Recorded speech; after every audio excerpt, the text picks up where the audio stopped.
Hey home bakers, it's me. Remember, it's Jack here, bakewithjack.co.uk, where I used to bring you your weekly bread making tip every single Thursday. So come a little bit closer and I'll let you know what happened.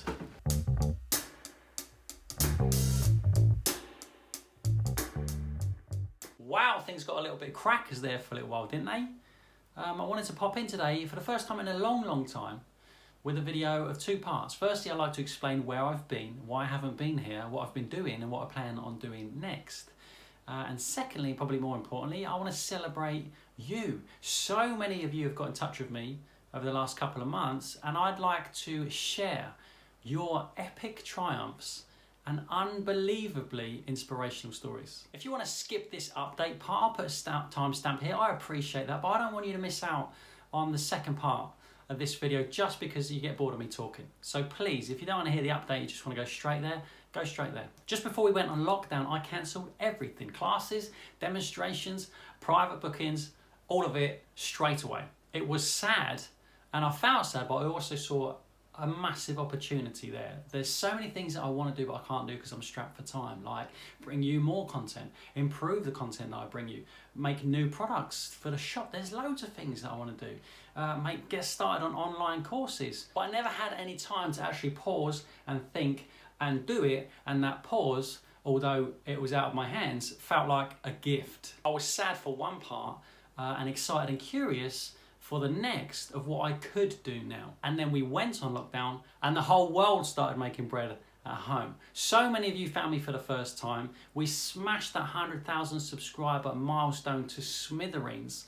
So welcome and thanks for joining us. And in the background, sales of this little plastic dough scraper and other such things in the online shop went through the ceiling. I used to do about 50 parcels a week, and that rose very quickly to 100 a day, with a record-breaking day being 232 parcels in a day.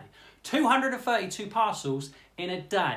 It has literally been these little things, whatever else of the few bits and bobs I could actually keep in stock in the online shop, and your ever so kind donations that have been keeping me and us afloat this whole time. So thank you so much. I hope you love your stuff if you ordered stuff, because I put so much effort into making all that nice. I hope you really feel it. Your weekly bread making tip became the Bread SOS service because it seemed like an easier thing for me to do, and it seemed like a thing that would be more helpful to you at the time, and I hope it was. If you keep in touch on Instagram, you'll have seen this room, what used to be full of flour and bread making ingredients and equipment for demonstrations and classes, rapidly turn into a fulfillment warehouse that looked like this.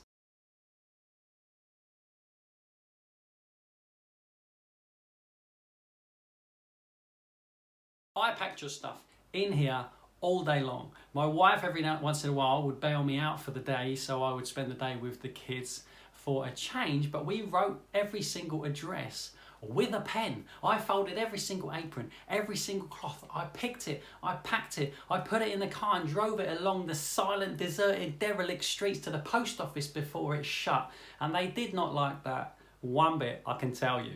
I loved the fact that there was actually me doing it. I absolutely loved it. Of course I would, but it doesn't make any sense to be doing it that way. I didn't want to be in here. I wanted to be here, but I just couldn't. So now this room is empty, and you can probably tell that by the wonderful echo you're probably experiencing your end. As soon as I could, I took everything from this room and all the stuff up in the loft, put it in the back of the van and drove it not very far away, about an hour away, to a lovely lady with a fulfillment company who's helping me out now.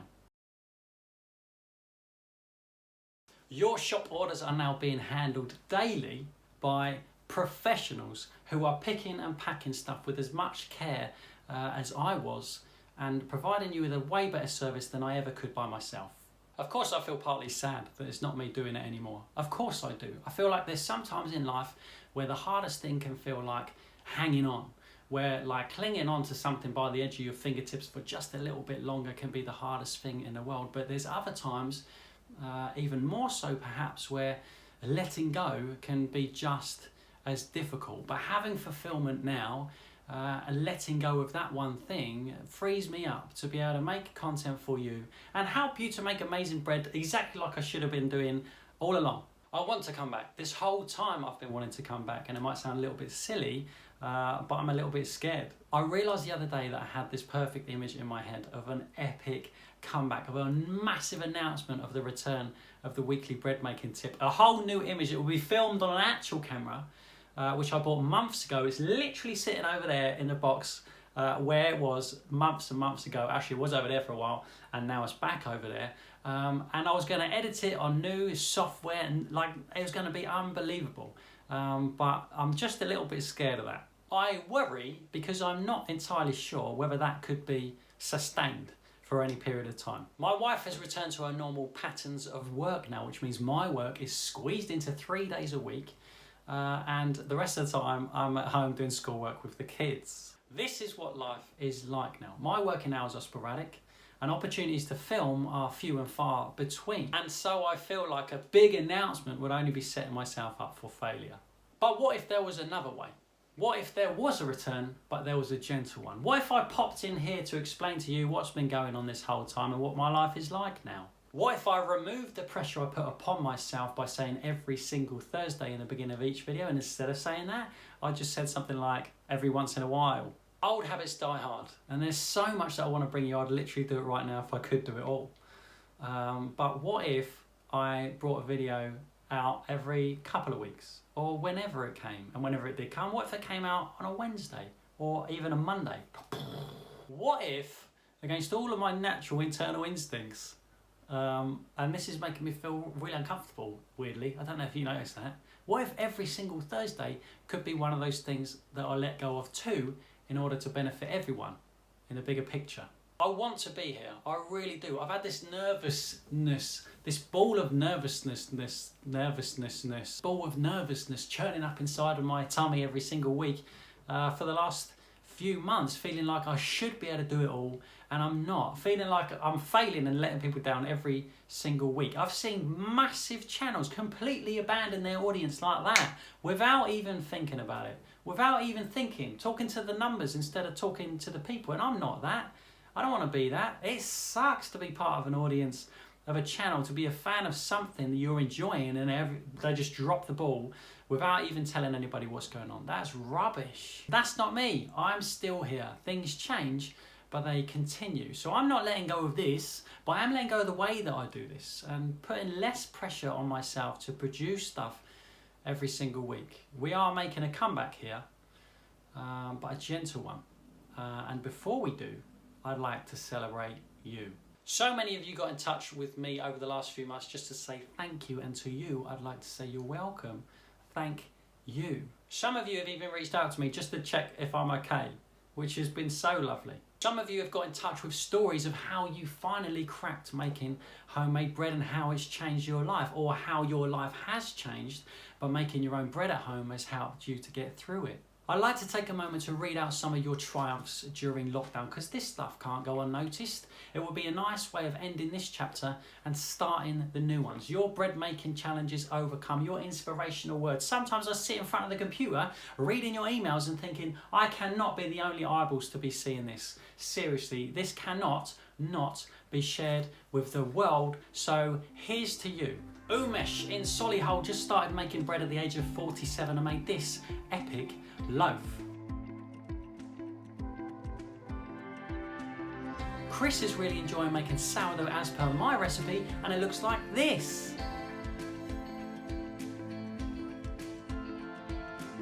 Karen has worked out why her loaves are busting out of their tins, and her bread has gone from this to this. Ross in Nevada has been making sourdough for 5 years and tried my rye starter recipe, which puffed up in just 24 hours, and it looks like this. On his bread making journey, Dan has become curious about moisture loss of his sourdough during an uncovered final rest in the fridge over time. He's been making graphs of moisture loss over time. They look like this. Can you believe that? Now there's a couple big ones here that I want to shine a light on. First one comes from Adrian. in South Africa. I discovered your channel during lockdown here in South Africa. Like so many others, I took up bread making during lockdown. I didn't consider myself a complete novice, having worked as a personal chef for an Italian family some years ago. I had made the odd focaccia, pizza dough and table rolls, but I soon realised that actually I knew very little. Nonetheless, I decided to bake a ciabatta and sell it to families in my street since I wasn't working. Surprisingly, I couldn't keep up with demand, mainly because my little domestic oven could only fit 2 loaves at a time. Getting 50 loaves out in a day made for some very long nights. Trying to educate myself on the fly, I discovered your channel. Congratulations, it's simply the best channel about making bread, that's fine. Your 101 sourdough start to finish was brilliant. I never had wanted to try and make sourdough because listening to all the pedantic people who talked about feeding your starter at the same time, float testing it before, blah blah blah, just put me off. I understand that.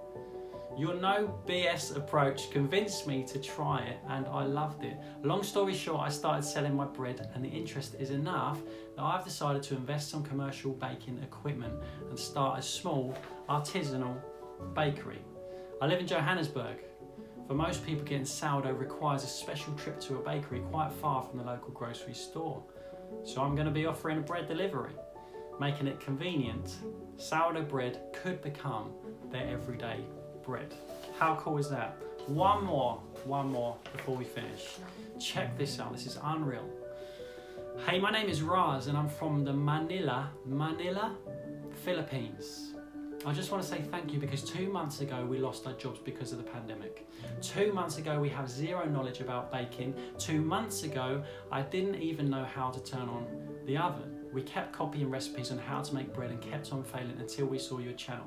After watching your videos, we learned the basic principles of baking and was finally able to create our own recipe. We even created our own signature bread. We didn't have any tools, so we improvised and used whatever we had at home. Check this out. We started selling breads to our friends and family, and eventually people we didn't know started ordering and sending us love and support. We've been receiving great feedback from our customers, and the best part is we are able to pay the bills. I can't thank you enough. I hope you don't stop making videos that help people like us. More power to you. For some of you, bread making has been a hobby to get you through a tricky time. For some of you, it's been something that's brought you closer to your family or something to share with your neighbours. For some, it's been the thing that's got you out of bed after a bout of depression. It's been a source of income. It's been truly life-changing, and your messages have almost brought me to tears. But you know what? For all of you, there's something here in common, okay? And that is that you did it. Not me. I may have given you some information that you needed to be able to make it happen, or a little push in the right direction, but at the end of the day it was you. You are the ones that did it, and I can sit here at the top of my tall tower on a throne talking about bread all day long, but if you don't go and do it, well then the whole thing is completely pointless. This is not about me, this is about you. You are the final piece of the puzzle. This is just a tiny fraction of what you've been sending me. For every little note of thanks, whatever bread making has brought to you, I'd like to say thank you. I'm so happy. It makes me feel so happy that my daft little videos that I put out every once in a while have such a big effect on you and give you the confidence to be able to do it all by yourself. That's literally the whole point of what I do. So here's to you, and here's to the next bit, because we are back, baby. We're not as we were, but we are here. And that's the main thing, isn't it? I'm gonna need your help a little bit probably, because I'm not exactly sure where is the most helpful place to pick up from where we left off. I've got a few ideas for the next few videos that I'd like to do, but if you've got something that will be helpful for you, please let me know in the comments box. Welcome once again to all you newbies. Thanks for joining us, and to everybody else who've been here for such a long time, thank you so much for your support. Thanks for sticking around. Here we are, and I look forward to seeing you next time, whenever that is, for the next video. I hope that's okay. Bye bye.